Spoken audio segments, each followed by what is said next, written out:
All right, it's recording. Okay. Now I don't remember what I was going to say. Okay, it's a Groundhog Peggy. There's my hand waving. I got this pan. I bought this pan. Did we get it from Amazon? Maybe, probably. I'm assuming a long time ago, when I used to eat grains and we stopped eating grains, and now might be back to them just because of this apocalyptic, insane stuff that how life is now. And this is called a vitumbua pan, Vitumba, I think.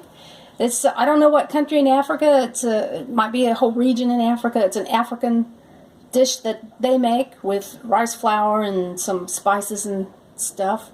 I don't make that. There's a Dutch one too. They call it apple something or other. Sorry, I don't know anything. Apple skeever or something. They make it with apples, and I just make my own thing. I got this flour here that I made about this thick. It's the masa corn flour that they use in Central America, South America, Mexico, places like that. Pan's getting hot with oil in it, and I just have a little bit of flour, and then I also have a little bit of baking soda in there and some salt. That's all I got in there. I'm going to fill up these. No idea what I'm doing. This is just what I do now. During the apocalypse, I started doing this. Oh, I started doing it a long time ago, but I just started doing it again the other day.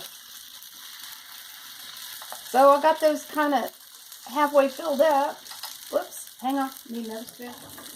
Then, in the freezer, I found some pumpkin butter that I've frozen from 2018. That's not too bad. That's not too old. So, I'll put some of that in these.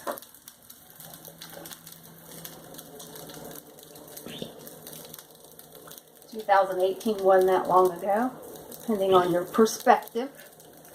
Some people might think it was ages ago, in another time, in another culture, another plane of existence, but really wasn't that long ago. Okay, now I'm going to put a little bit more of this on top of there because it gets to be a mess.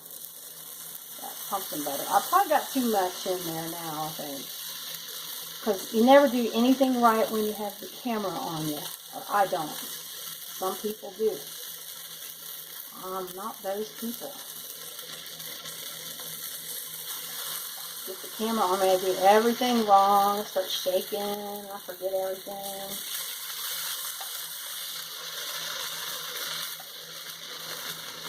Can't function.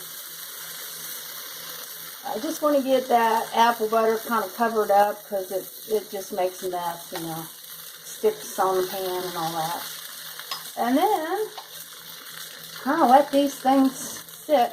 This is the PAN flour. It's called PAN, I guess.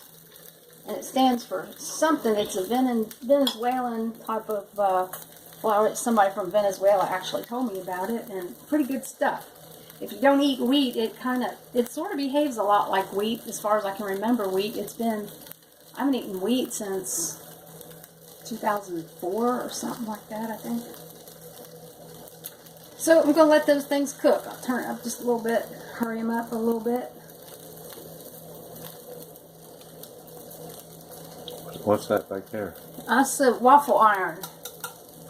These make good waffles. I mean, not these things, but this same flour thing, I put it in the waffle iron. Make pretty good waffles. I've been doing that.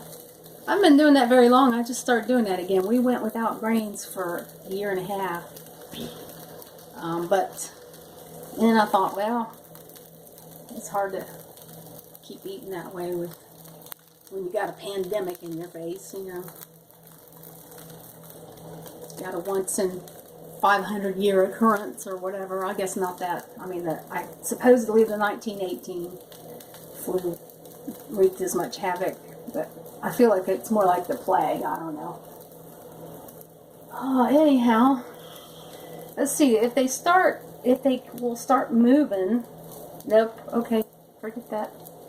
When in a minute here, when I can get these things to shift around in the little holes, then we can start. You know, boy, that made a big hole in there, didn't it? Not ready for that yet. I'll turn it up a little more. Then we'll show you the magic of these things. And now, from what I hear, I never ate these. I've eaten some African food from different parts of Africa that were really good. I mean, I think the world's best food comes from different regions in Africa, especially Ethiopia. I don't know if these are Ethiopian. I never had them in Ethiopian restaurants before. When we used to have an Ethiopian restaurant, we had the teff thing. Humans. Huh? What? Birthplace of humans. Birthplace of humans? Mm-hmm. Yeah, that's true. That too. If you believe that, so. They produced humans, and they produced the best food for humans too. It's got every place else beat, I think. Western culture cannot come close to Ethiopian food. But anyway, this might not be Ethiopian. I don't know where it's from. But it's also Dutch. The Dutch, that part of Western culture, they got this. Okay. If I can get some movement out of them. Whoops, I'm not doing good. I do better when I'm not on camera. I'll just trust me on that. And this one over here seems to be the cool spot on my burner. That's why I wait to last for that one. Might have been a little early to do that, but I'll let them sit for a minute. They're supposed to come out totally round, and mine, if I'm lucky, they come out like little footballs, and that's okay because football is a popular thing. So, you know, if anybody ever comes over, I'll just tell them I've got footballs for them to eat, and they'll like that. I personally hate football, but if it makes other people happy to eat a football, then, you know. And then we don't know what to call these. I always tell Mike I could make those little vitumbua things, and he's like, what? So then I say, you know, those little things, and he says, oh, bread balls. So whatever you want to call them, I don't know. We need to, like, reinvent a Kentucky Fried version of these things and have a name for them. We could call them KFBB, Kentucky Fried Bread Balls. Where are you going with that beast? Okay, so now I might, let's see if I can. Oh, by the way, these are skewer sticks. They work real good for turning this over.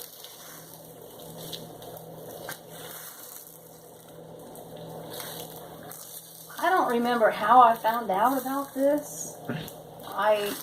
It was several years ago. Somehow I ran across this whole idea, and it's just kind of good. I will say that our dogs love these things, for whatever that's worth. If your dog is hungry, get on Amazon, buy a vitumbua pan, make these things for your dogs. I'll save this right here for a waffle maybe tomorrow or something. Put a little more in there.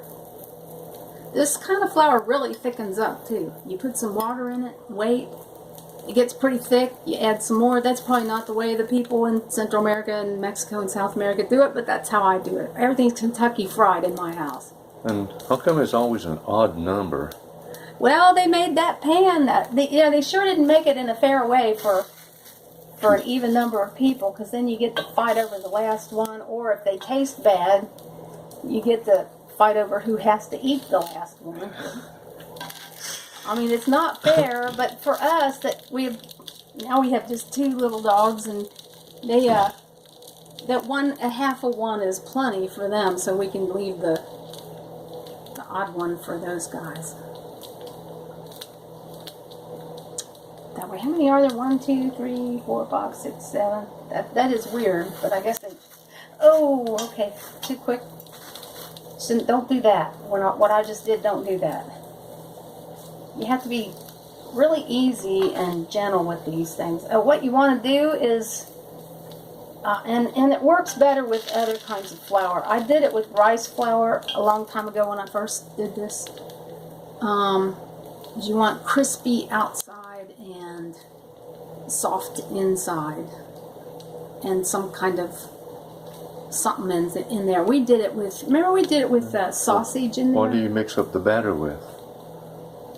I said it was that PAN, masa flour. Is it just the flour and water? It's flour, and then I put a little bit of salt. This was I think I put approximately a cup of flour in there, and probably about maybe a half teaspoon salt, and probably a teaspoon of baking powder, and then just enough water to give it that consistency. And you have to add the water. This one here I kind of messed up. I'll take the handle and see if I can. See, I don't do this. That you can get some pretty ugly disasters out of this thing too. Let's skip that one. Oh, okay. Now I'm proceeding to mess all of them up because that's just what you do. I want to get the other side of these things, the side that's not crispy. I want to get that down there. Oh, here we go. Turn them over. And then in a minute here, they'll be ready. That's the cool one there. Okay, now, did I get that one? Okay, this one. Whoa. That's the one I messed up. Yeah, it looks like this is what happens when your apple butter, or I got pumpkin butter, or whatever you put in there. If it's something kind of sweet or fruity, that happens when it comes out. I think, did I mention the Dutch version of this? They put apples, like apples and cinnamon chopped up in there. And we made them one time. We put sausage in them. I just remember that a long time ago when I first bought this pan. And it's kind of sat idle for, well, a year and a half. It's been a year and a half since we just stopped the grains. So I might leave that in there just a little bit longer. They're almost done. This is probably the most boring YouTube in the world. But, oh no. Okay. But if you're, oh gosh. Okay. Sorry. If, it happens to me all the time. I'm used to it. If you're, sitting home bored and you're watching this, all I can say is I feel sorry for you. But get yourself one of these. Oh gosh. Okay, that one's not good. Get yourself one of these. I already turned off the heat on them, so I'm going to take them out of there. Some of them, I guess the apple, I keep calling it apple butter. Pumpkin butter is scorching a little bit on some of them. That'll be okay though. I'll let that one kind of sit for another couple of seconds. I might even move this one over there and get it hotter. I want to try to get this one out of there. This one is the one I kind of messed up. Yeah, the first time I ever did this, all I had was a bunch of crumbs. Piled up crumbs on a plate. So it takes a little getting used to, but there we go. This will be our second breakfast. The first breakfast was only a banana, so this won't be bad. So everybody make some of these things. Kentucky Fried Bread Balls. Bye.